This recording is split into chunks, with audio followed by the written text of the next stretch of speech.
அனைவருக்கும் வணக்கம். Pure love அல்லது புனிதமான அன்பு என்றால் என்ன என்ற கேள்விக்கு பதிலாக சொல்லப்பட்ட பதில் என்ன அப்படின்னு கேட்டீங்கன்னா, இரண்டு பேருக்குள்ள பிணைப்பு, பாசம், நேசம் இதுவல்ல. ஆனால் இரண்டு என்ற சொல்லே அற்றுப்போன இடத்திலே மலர்வதுதான் இந்த புனிதமான அன்பு. உதாரணமாக, ஒரு அலை கடலை நேசிக்கிறது என்பதை விட இந்த அலையானது தான் கடலே என்று உணர்ந்து விட்டது என்ற இடத்தில் இருக்கின்றது அந்த புனிதமான அன்பு என்ற ஒரு விஷயத்தை இன்னைக்கு நம்ம பார்த்தோம். ஸோ இப்படிப்பட்ட அந்த புனிதமான அன்பினை புரிந்து கொள்வதும் பின்பு அந்த புனிதமான அன்பாக நான் மலர்வதும் எப்படி என்பதுதான் இன்றைக்கான கேள்வி. ஸோ இதை நம்ம கொஞ்சம் லென்த்தியா போயிட்டா பொறுமையாக கேட்குமாறு முதலிலேயே விண்ணப்பம் செய்து கொள்கிறேன். என்னால் முடிஞ்ச வரைக்கும் ப்ராப்பரா எக்ஸ்பிளைன் பண்ண ட்ரை பண்றேன், நான் புரிஞ்ச வரைக்கும். ஸோ இங்க என்ன சொல்லப்பட்டிருக்கு அப்படின்னு சொன்னா, இரண்டு என்று இருந்து விட்டாலே இது அன்பல்ல என்று சொல்லப்பட்டிருக்கிறது. அப்ப இதுவரைக்கும் முன்னாடி நம்ம கொடுத்த டெஃபினிஷன்ஸ் எல்லாம் எப்படி இருக்கும்னா, அன்பு என்பது கிவிங்ல இருக்கும், பெக்கிங்ல இருக்காது. அப்ப ரெண்டு பேர் இருக்காங்கன்னா 100% அவனுக்கு கொடுப்பவனாக மட்டுமே இருந்தால் அது அன்பு என்று சொன்னோம். அது இங்கே நிராகரிக்கப்படுகிறது. ஏனென்றால் அங்கே இரண்டு இருக்கின்றது. ஒருவன் இன்னொருவனுக்கு கொடுக்கின்றான் என்று வருகிறது. அப்புறம் என்ன சொல்லுவோம்? 100% அன்எக்ஸ்பெக்டட்னஸ் அப்படின்னு சொல்லுவோம். எந்த விதமான எதிர்பார்ப்பும் இல்லாமல் அவனிடத்தில் பழகினால் அப்படின்னு சொல்லுவோம். அப்போ நீ அவனிடத்தில் எதிர்பார்ப்பு இல்லாமல் அப்படிங்கிற இடத்துல இந்த இரட்டைகள் வந்துருச்சு. அப்ப இதுவும் அந்த அன்புல டெஃபினிஷன்ல அடங்கல. இதுவரைக்கும் நம்ம சொன்ன எல்லா டெஃபினிஷன்ஸுமே இங்க பிரேக்கப் ஆயிடுது. அதுக்காக அதெல்லாம் தவறுன்னு நான் சொல்ல வரல. பிகினிங்ல அந்த அன்பை புரிந்து கொள்வதற்கு, சாத்வீக மனமாக நாம் மாறுவதற்கு, டுவாலிட்டியில இருந்து கொண்டே ஓரளவுக்கு லவ் டெவலப் பண்றதுக்கு அந்த டெஃபினிஷன்ஸ் எல்லாமே யூஸ் பண்ணிக்கலாம். அதை டோட்டலா நான் ரிஜெக்ட் பண்ண வரல. இங்க 100% பியூர் லவ் அப்படிங்கிற ஒரு டெஃபினிஷனுக்கு வரும்போது நம்ம ஆட்டோமேட்டிக்கா அந்த நம்ம இதுவரைக்கும் பழைய டெஃபினிஷன்ஸ் கொடுத்தோம் இல்லையா, அது எல்லாத்தையுமே இங்கே தவறு என்று சொல்வது போல் தெரிகிறது. சரியா? அப்போ அந்த அளவிற்கு இந்த பியூர் லவ்க்கு அந்த ஒன்னஸ் ஃபீல் அப்படிங்கிற ஒரு டெஃபினேஷன் நம்ம கொடுக்க வேண்டியது இருக்கு. இது எப்படி புரிஞ்சுக்கிறது அப்படிங்கறத நம்ம பார்க்கணும். நீங்க சொன்னதுதான் ஆன்சரு. பட் அதை எப்படி புரிஞ்சுக்கிறதுன்றத மட்டும் நான் எலாபரேட்டா சொல்லிடுறேன். பிரம்ம பாவமே புனிதமான அன்பு அப்படின்னா என்ன? எவனொருவன் தன்னை பிரம்மம் என்று உணர்கின்றானோ, அப்போ ஆட்டோமேட்டிக்கா தன்னை தவிர உலகில் வேறு எதுவுமே இல்லை என்ற ஒரு அற்புத புரிதல் அவனுக்குள் ஏற்பட்டு விடுகின்றது. அவனை தவிர எதுவுமே இல்லாமல் இருக்கின்ற அந்த நிலைக்கு பெயர் தான் புனிதமான அன்பு. அப்ப தன்னை தான் உணர்கின்ற அந்த நிலைக்கு பெயர் தான் புனிதமான அன்பு. இது டெஃபினேஷன் வைஸ் ஓகே தான். பட் இதை நான் அண்டர்ஸ்டாண்ட் பண்ணிக்கணும், இதை நான் டெவலப் பண்ணணும், இதை எப்படி நான் மாறணும் அப்படிங்கறத நான் கொஞ்சம் டீட்டெயிலா சொல்லலாம் அப்படின்னு நினைக்கிறேன். இப்போ அந்த ஒன்னஸ் ஃபீல் இப்போ நம்ம எப்படி இருக்கோம் அப்படின்னு சொன்னா மாயையில இருக்கோம் அப்படின்னு சொல்றோம். பட் மாயைங்கிறது உண்மையானா இல்ல. அப்ப அந்த ஒரே பிரம்மம் தான் இங்கே மாயையா இருக்கின்றது அப்படிங்கிறது மட்டும்தான் உண்மை. சரி, அட்லீஸ்ட் இந்த மாயையில நம்ம எப்படி வாழ்றோம்? இந்த பிரம்மமே மாயையில் இருந்தாலும் ஒன்னஸ் ஃபீல்ல இருந்து கொண்டே, நம்ம அடிக்கடி அமர்த்தின சொன்ன அந்த விஷயம் இங்கேயும் மறுபடியும் போட்டுட்டு காட்டுறேன். ஒன்றுபட்ட நிலையை விட்டு விடாமலேயே இரண்டாக விளையாடுகின்ற நிலைதான் சிவசக்தி அப்படிங்கிற அந்த நிலை அப்படிங்கிறத நம்ம கவனிச்சிருக்கோம். சரியா? அந்த ஒன்னஸ் ஃபீலை மிஸ் பண்ணிட்டோம் அப்படின்னா நீங்க மாயையில நீங்க புனிதமான அன்பை காட்ட முடியாது. அப்ப மாயையில உங்களுக்கு ரெண்டு போல் தெரியும். அங்க ரெண்டு போல் தெரிந்திருந்தாலும் உங்களுக்குள்ள அந்த ஒன்னஸ் ஃபீல் அப்படிங்கிறது மிஸ் ஆயிடக்கூடாது. அந்த ஒன்னஸ் ஃபீல் மிஸ் ஆகாம ஒன்று இன்னொருவருக்கு அன்பு காட்டுவது போல் அங்கே தெரியலாமே தவிர அது பார்வைக்கு தெரியலாம். உண்மையில் அவர்களுக்குள்ள ஃபீல் பாட்டில் பாத்தீங்கன்னா நான் வேற அவன் வேற அப்படிங்கிற ஃபீல் இருக்கக்கூடாது. சோ இப்ப நம்ம மாயையில அந்த மாதிரி ஒரு பிராக்டிஸ பண்ண முடியுமா? யாராவது ஒருத்தர் கிட்ட அந்த மாதிரி ஒரு லவ் ஃபீலை டெவலப் பண்ண முடியுமா? அப்படின்னா என்ன அர்த்தம்? நான் அவள் அல்லது நான் அவன் அப்படிங்கிற அந்த ஃபீல் பார்ட் மட்டும் மிஸ் ஆகணும். நல்லா புரிஞ்சுக்கோங்க. அங்க பார்வைக்கு ரெண்டு தெரியும், இங்க ஆக்ஷன்ல ரெண்டு இருக்கும், ஆனா ஃபீல் பார்ட்ல அப்படி தெரியாது. ஒண்ணு இல்ல, ரெண்டு கைகள் இருக்கு அப்படின்னு சொன்னா இது ஒரு தனியா கை தெரியுது, இங்க ஒரு தனியா கை தெரியுது, இந்த கையை கை கோர்க்குது அப்படி சம் ஆக்ஷன்ஸ் எல்லாம் நடக்குது. ஒன்றோடு என்னென்னமோ செய்யுது அப்படின்னு சொல்லிட்டு. ஆனா இங்கே இது இதற்கு செய்கிறது அப்படிங்கிற ஃபீல் நமக்கு வர்றதில்லை. ஆக்சுவலி அந்த ஒன்றுபட்ட தன்மையோடு தான் இங்கே இந்த செயல்கள் எல்லாம் நடந்து கொண்டிருக்கின்றனவே தவிர இது வேற அப்படிங்கிற ஃபீலிங்கே இல்லாம எப்படி இந்த ஆர்கன்ஸ் எல்லாமே செயல்படுகின்றனவோ அப்படிப்பட்ட ஒரு அன்பினை இந்த உலகத்திலே நான் எவரிடமாவது காட்ட முடியுமா? அப்படி ஒரு டெவலப்மெண்ட்டை நான் கொண்டு வர முடியுமா என்பதுதான் இங்கே கேள்வி. அப்படிப்பட்ட ஒரு பயிற்சியை நாம் எங்கே செய்ய முடியும் என்றால், அப்கோர்ஸ் நீங்க சொன்னதுதான் ஈஸியஸ்ட் வேர். எல்லா இடத்துலயும் நீங்க ட்ரை பண்ணலாம். பட் வேர் இஸ் ஈஸி அப்படின்னு சொன்னா குருவிடத்தில் ஈஸி. ஏன் அப்படின்னா அங்கே ஆல்ரெடி புனிதமான அன்பு மலரப்பட்டுள்ள இடம், அந்த அன்பாகவே இருக்கின்ற இடம். ஆதலால் அவரிடத்திலே நீ அந்த ஒன்றுபட்ட நிலையை முயற்சி பண்ணால் கண்டிப்பாக முடிவதற்கான வாய்ப்பு அதிகமாக இருக்கின்றது என்று நான் சொல்லுவேன். இட் டசன்ட் மீன் அதுக்காக நீங்க வேற யார்த்தையும் முயற்சி பண்ண கூடாதுன்னு அர்த்தம் இல்லை. நீங்க ஒட்டுமொத்தமா எல்லாரோடையும் கூட அந்த ஒன்னஸ் ஃபீல்ல உங்களால இருக்க முடியும். ஏனென்றால் பாவம் தான் இங்க ஒன்னஸ். ஸோ நான் வேற அவன் வேற இல்லை அப்படிங்கிற முழுமையான பாவம் உங்களுக்குள்ள இருக்க வேண்டும். அப்படி பாவத்தோடு நீங்கள் செயல்பட வேண்டும். சரியா? இப்போ நம்ம அந்த டெஃபினேஷன்ஸ் எல்லாமே வந்து ரூட் அவுட் ஆயிடுதுன்னு நம்ம சொன்னேன். Love is giving in nature, unexpected love, unconditional love அப்படின்னு எல்லாம் சொன்னோம்ல. எப்ப இந்த பாவம் வந்துருச்சோ இந்த எல்லா டெஃபினேஷன்ஸுமே நேச்சுரலா ரிதமேட்டிக்கா ஆட்டோமேட்டிக்கா இருக்கும் அப்படிங்கிறது தான் உண்மை. அங்க நான் செய்கிறேன்ற பாவம் இருக்காது. நான் அவனுக்கு பியூர் கிவிங்ல இருக்கேன், நான் அவன்கிட்ட எதுவுமே எதிர்பார்க்காம இருக்கேன், இந்த ஃபீல் வந்துருச்சுனாலே இங்க நமக்கு அவுட் ஆயிடுது. ஆனா நீங்க பிரம்ம பாவத்துல இருக்கும்போது அல்லது அந்த ஒன்னஸ் ஃபீல் இருக்கும்போது அவன் வேற நான் வேற இல்லை அப்படிங்கிற தெளிவான கண்ணோட்டத்துல நீங்க இருக்கும்போது ஆட்டோமேட்டிக்கா நாம இதுவரைக்கும் கொடுத்த அந்த லவ் டெஃபினேஷன்ஸ் எல்லாமே ஆட்டோமேட்டிக் ப்ராசஸாக இருக்கும் என்று நான் சொல்ல வருகின்றேன்.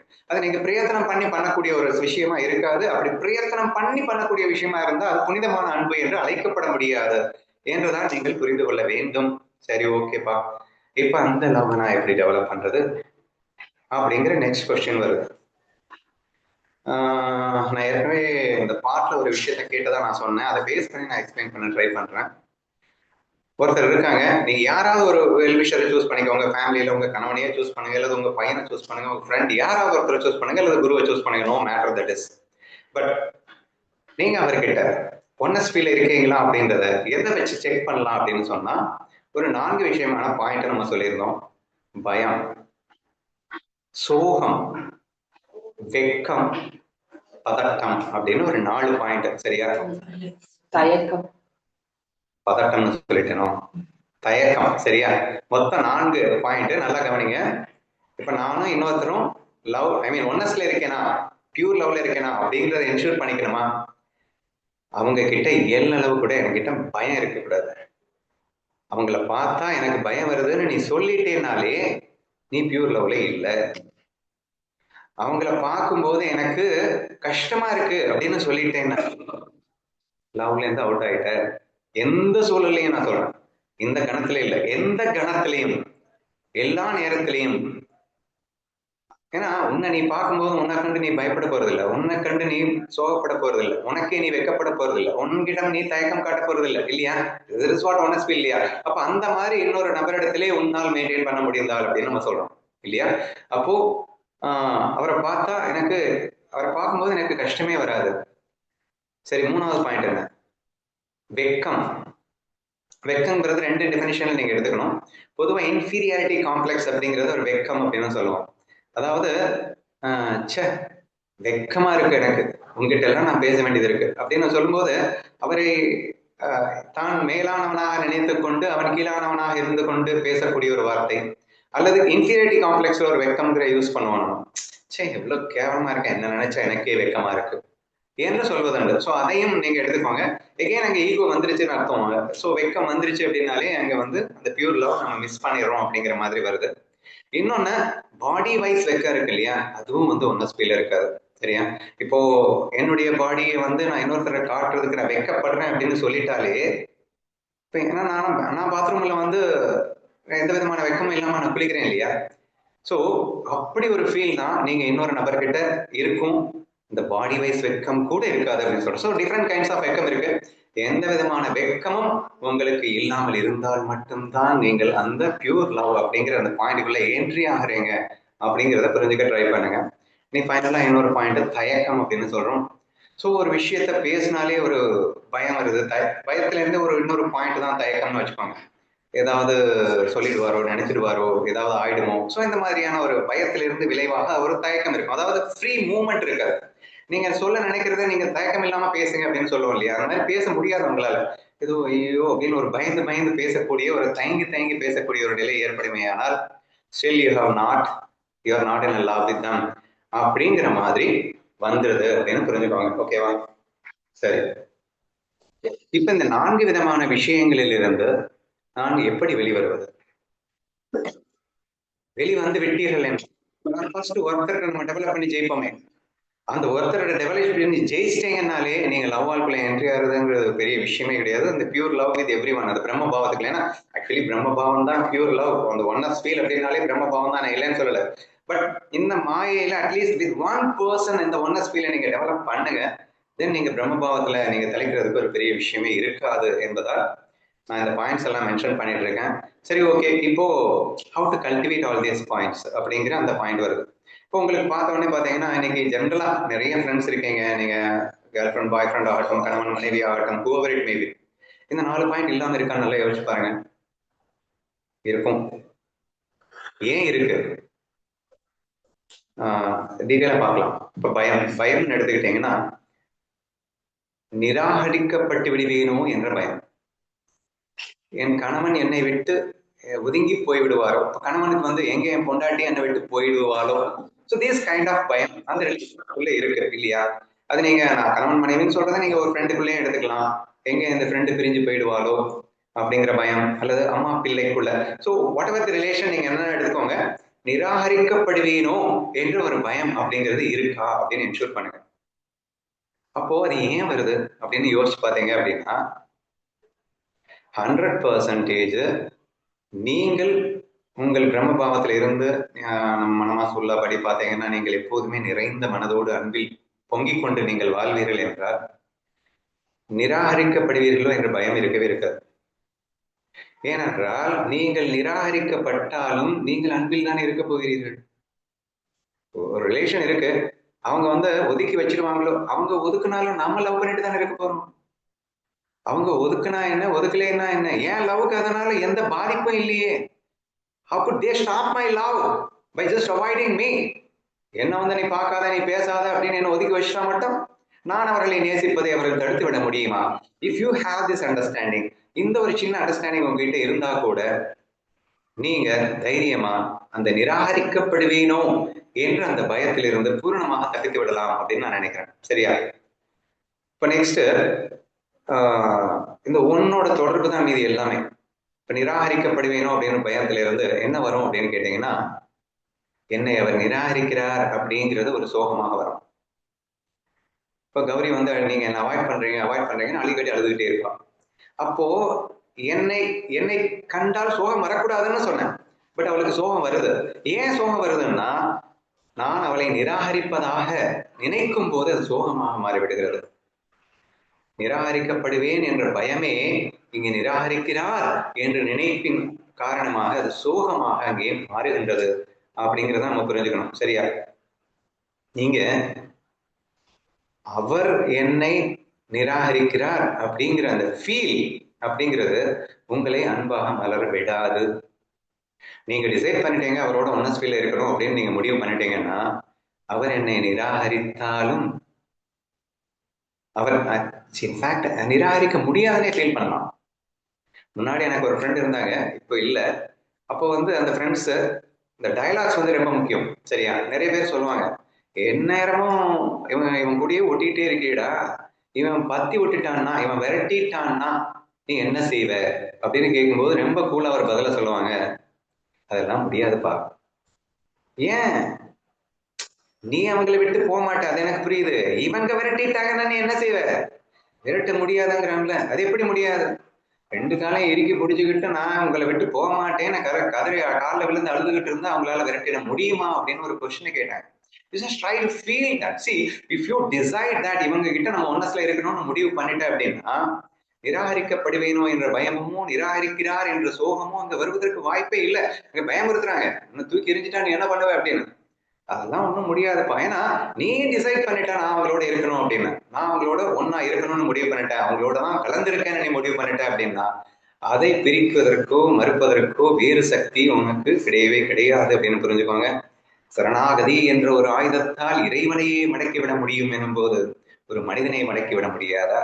சோ நீங்க மட்டும் ஒருத்தர்கிட்ட சரண்டர் ஆயிட்டாங்க அப்படின்னா, என்னங்க கடவுளே விழுந்துடுறாங்க, மனுஷன் ஏமாத்துறாங்க.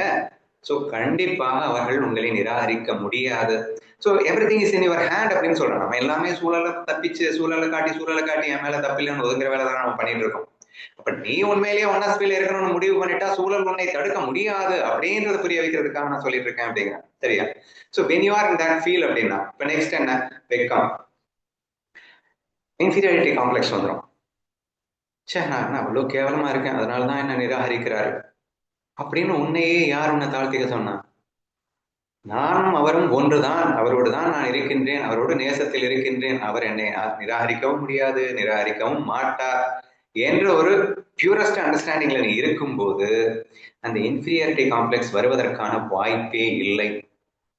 அப்போ அந்த பியூர் ஒன்னஸ் ஃபீல்ல என்ன நடக்கும் அப்படின்னா தயக்கத்துக்கும் இடமே இருக்காது. தோணுனதெல்லாம் பேசுவான், திட்டுவான், என்ன வேணா பேசுவான், தயக்கமே இல்லாம பேசுவான். வாய் அப்படின்னா நிராகரிக்க முடியாது, நிராகரிக்கப்பட முடியாது அப்படிங்கிற, அதாவது நிராகரிக்கப்படுவேன்ற பயம் இல்லை, நிராகரிக்க முடியாதுன்ற ஸ்ட்ராங் அண்டர்ஸ்டாண்டிங் இருக்கு. அப்ப எதுக்கு தயங்கணும்? அப்ப மனதில் பட்டதை வெளிப்படையாக நாம் பேச முடியும் அல்லவா? அப்ப கம்ப்ளீட்டா எந்த விதமான தயக்கமும் இல்லாம ஓப்பனா அந்த மெர்ஜிங் அப்படிங்கிற ப்ராசஸ் வந்து நடக்க முடியும் என்பதை புரிந்து கொள்ள முயற்சி செய்யுங்கள் அப்படிங்கிறேன். ஸோ நம்ம எப்படி நம்ம எஸ்கேப் ஆகிறோம் அப்படின்னு சொன்னா we always blame the situation. அவதான் சொல்லுவா, கௌரி சொல்லுவா, நான் தான் ட்ரை பண்ணிட்டு இருக்கேன், நீங்க என்ன நிராகரிச்சிடுறீங்க அப்படின்றதுனால நான் என்ன பண்ண முடியும்? So we are always trying to blame the situation அப்படிங்கிறதுனால உங்களிடத்துல நீங்க தெளிவா நான் வந்து அட்லீஸ்ட் ஒருத்தர்கிட்ட ஜெயிக்கணும்னு நீங்க ஸ்ட்ராங்கா முடிவு பண்ணிட்டீங்க அப்படின்னா அந்த முடிவை தடுக்கும் சக்தி சூழலிடத்தில் இல்லை என்று புரிய வைப்பதற்காக நான் இதை சொல்லிக் கொண்டிருக்கிறேன், புரிஞ்சுக்கணும். இப்ப நெக்ஸ்ட் டைப் ஆஃப் பயம் எப்படி இருக்கும் அப்படின்னு சொன்னா, டோட்டலா நிராகரிச்சிருவேன் அப்படிங்கிறது ஒரு பயம். இன்னொன்னு என்னன்னா மிஸ் அண்டர்ஸ்டாண்டிங். இப்போ நீங்க ஒரு மனுஷனா பிறந்துட்டோம் அப்படின்னா misunderstanding is bound to occur. நான் அடிக்கடி சொல்லிட்டு இருக்கேன், ஒரு உறவுகளுக்குள்ள மிஸ் அண்டர்ஸ்டாண்டிங் அப்படிங்கிறது அது வரம், அது சாபம் அல்ல அப்படின்னு சொல்லியிருக்கேன். ஆனா நம்ம என்ன தப்பா புரிஞ்சுட்டு இருக்கோம்? ஒரு மிஸ் அண்டர்ஸ்டாண்டிங் வந்துடுமோ அப்படின்னு பயப்படுறது. மிஸ் அண்டர்ஸ்டாண்டிங் வந்துடுமோன்னு பயந்துட்டீங்கன்னாலே அது ஒரு சோகமாவே மாறிடும். ஏன்னா பயம்தானே சோகம். அப்போ ஒரு அண்டர்ஸ்டாண்டிங் ஏன்னா வராம போகாது, வரும், வரத்தான் செய்யும். மிஸ் அண்டர்ஸ்டாண்டிங் வரும்போது ஐயோன்னு உட்காந்து அழ ஆரம்பிச்சிருவான். அப்ப மிஸ் அண்டர்ஸ்டாண்டிங் வந்த அளவுக்கு நான் கேவலமா இருக்கேன் நானும் உட்காந்து வைக்கப்பட ஆரம்பிச்சிருவான். அதுக்கப்புறம் எங்க பேசுறதுக்கே பயமா இருக்கும், மறுபடியும் அந்த நிராகரிப்பு அப்படிங்கிற அந்த பயம் வந்துடும். ஸோ நான் இங்க என்ன புரிஞ்சுக்கணும் அப்படின்னா, மிஸ் அண்டர்ஸ்டாண்டிங் ரிலேஷன்ஷிப்ல மேஜரா வந்து மிஸ் அண்டர்ஸ்டாண்டிங் வந்துருமோன்ற பயம் இருக்கு.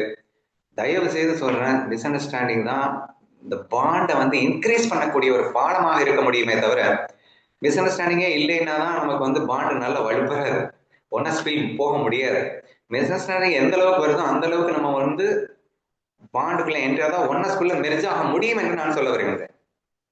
ஏன் அப்படின்னா, ஏங்க மிஸ் அண்டர்ஸ்டாண்டிங் அப்படிங்கிறது என்னது? கருத்து தானே. உன்னுடைய கருத்து வேறையா இருக்கு, என்னுடைய கருத்து வேறையா இருக்கு. கருத்து வேறுபாட்டிற்கும் ஒன்னஸிற்கும் என்ன சம்பந்தம் இருக்கின்றது? இந்த கருத்து வேறுபாடு என்பது உன்னையும் என்னையும் மெருகேற்றுவதற்கு மிகப்பெரிய அளவிலே ஏனியாக உதவி கொண்டிருக்கின்றது. இங்க நமக்குள்ள இருக்கிற பாண்டுக்கும் இந்த கருத்து வேறுபாடுக்கும் சம்பந்தமே இல்லை என்று நான் அடிக்கடி சொல்லியிருக்கேன். இன்ஃபேக்ட் பூபதி என்ன அகேன்ஸ்டா பேச ஆரம்பிக்கும் போது எனக்கு அவ்வளவு சந்தோஷமா இருக்கும், இன்னைக்கு புதுசா ஏதோ ஒரு விஷயத்த கத்துக்க போறோம் அப்படின்னு ஒரு ஃபீல் வரும் அப்படின்னு தான் நான் சொல்லியிருக்கேனே தவிர பிளவு வந்து விடுமோ, பிரிஞ்சிடுவோமோ என்ற அச்சமோ பயமோ நமக்கு கொள்வதற்கான அவசியம் இல்லை என்று நாம் புரிந்து கொள்ள வேண்டும். சரியா?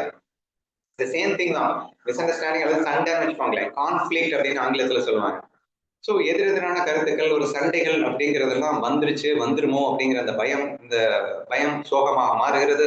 அப்புறம் நான் இப்படி இருக்கேனே அப்படிங்கிற வெக்கமாக மாறுகிறது. அதில் அவங்க இப்படி இருக்காங்க, நான் இவ்வளோ பொலைட்டா அப்படி இப்படி இருக்கேன், ஆனா அவங்க இப்படி இருக்காங்களே என்று அவர்களை குறை கூறிக்கொண்டு இருந்தால் கான்ஃபிளிக்ட் தீரவே தீராது.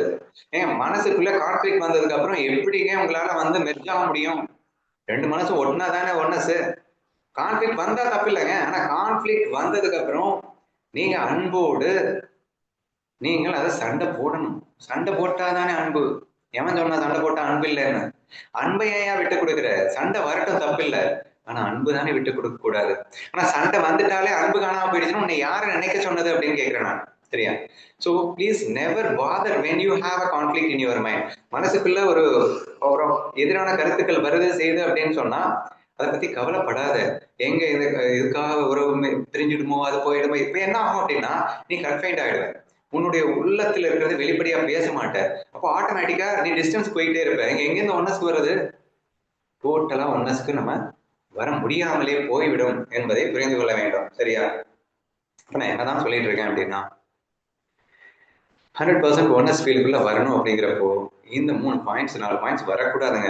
பயம் தேவையில்லை, வெக்கம் தயக்கம் எதுவுமே தேவையில்லை. நீங்க 100% ஃப்ரீ மைண்டடாக இருக்கலாம்.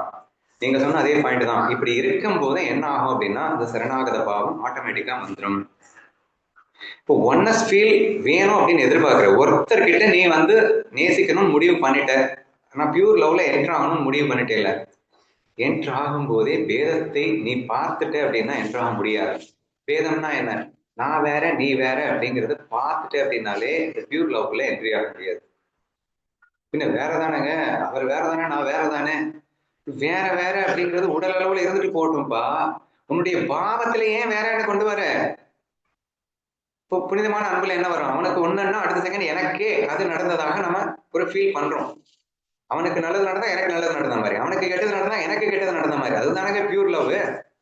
அப்ப இங்க என்ன இருக்கு? ஒன்னஸ் இருக்கு. அப்போ அங்க இந்த கையில அடிபட்டா எனக்கு அடிபட்ட மாதிரி, இந்த கைக்கு நல்லது நடந்தா எனக்கு நல்லது நடந்த மாதிரி, அப்படித்தானே சொல்லிட்டு இருக்கோம். அப்ப இந்த மாதிரி எப்படி நம்ம வந்து ஒரு உறவை மெயின்டைன் பண்றது தானே கேட்டுட்டு இருக்கோம். அப்ப பேதத்தை பார்க்காத. So simple. நீ அங்க பேதத்தை பார்க்காத. பேதத்தை நீ உயர்வாகவும் பார்க்காத, தாழ்வாகவும் பார்க்காத. குரு கிட்ட கூட கண்ணன் என்ன சொல்றான்னா, 4வது வகையான பக்தனை எனக்கு மிகவும் பிடிக்கும்னா, 4வது வகையான பக்தன் யாருன்னா மெர்ஜானதுக்கு அப்புறம் பக்தி பண்றான். அப்படின்னா ஒன்னஸ் ஃபீலில் இருந்து கொண்டு, ஆனால் மாயைக்காக வேறுபடுத்தி கொண்டு, வெறும் மாயைக்காக நீ பக்தன் பகவான வேஷத்துல இருந்து அந்த ஒரு பக்தி பாவம், அந்த பாவம் தான் கண்ணனே எனக்கு ரொம்ப பிடிக்கும்னு சொல்லியிருக்கான். அப்ப வேத பாவம்னு வந்துட்டாலே அங்க புனிதமான அன்பு கரைபட்டதாகி விடும் என்பதை தயவு செய்து புரிந்து கொள்ளுங்கள். இப்ப வேதபாவம் வந்துருச்சுனாலே இந்த நாளும் வந்து தொத்திக்குங்க. பயம், வெக்கம், தயக்கம் எல்லாமே ஒரு மண்ணாகட்டி தொத்திக்கும்.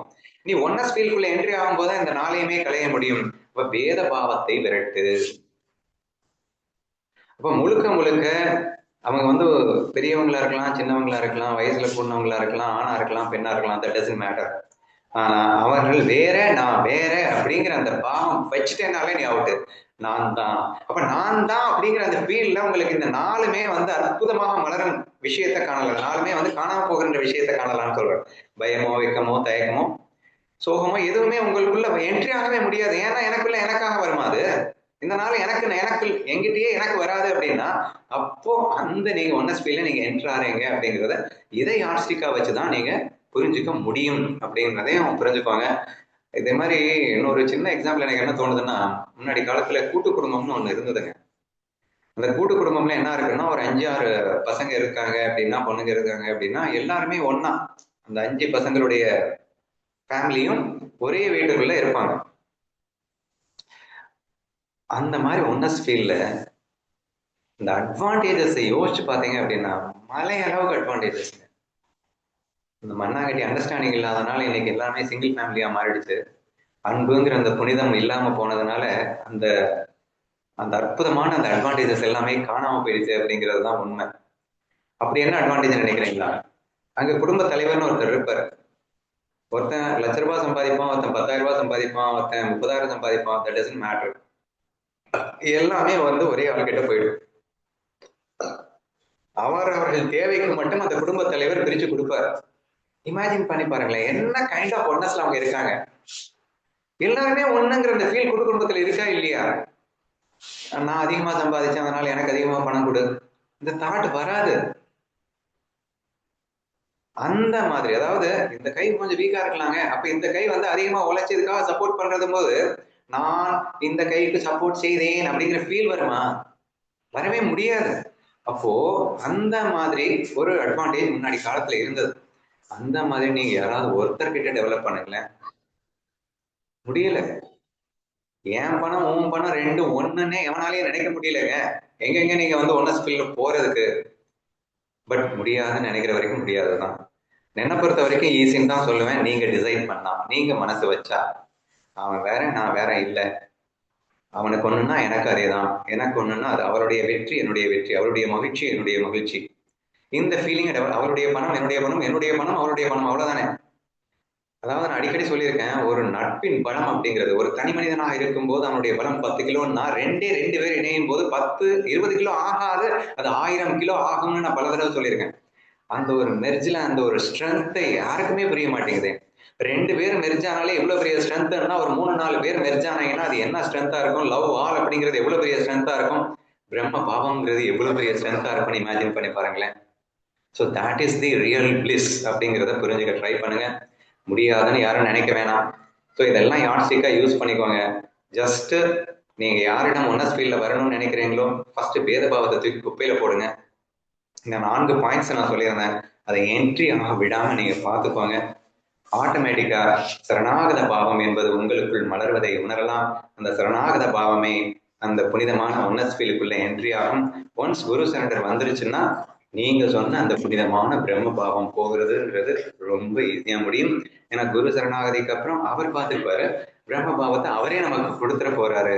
அப்போ பியூரஸ்ட் ஒன்னஸ் ஃபீல் நமக்கு ரொம்ப ஈஸியா நமக்கு கிடைப்பதற்கான வழி இருக்கின்றது என்று சொல்லி எனது பதிலை நிறைவு செய்கின்றேன்.